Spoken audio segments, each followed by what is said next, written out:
To wash your P-tainer, turn on the warm water and grab some dish soap. We find that Dawn Powerwash Foam spray makes things easier.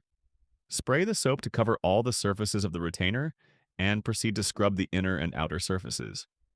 You can use a test tube brush to clean inside the through hole to get into the threaded section if needed.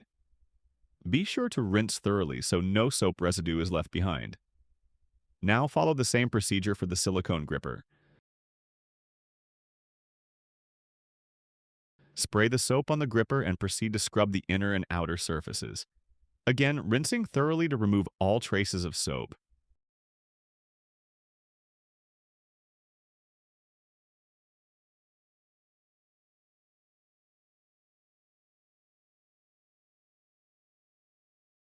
Turn off the water and grab a lint-free cloth and begin to dry both pieces.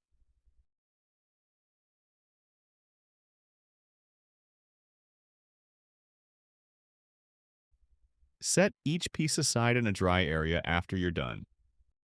Finally, dry your fingers before proceeding to put the P-tainer on.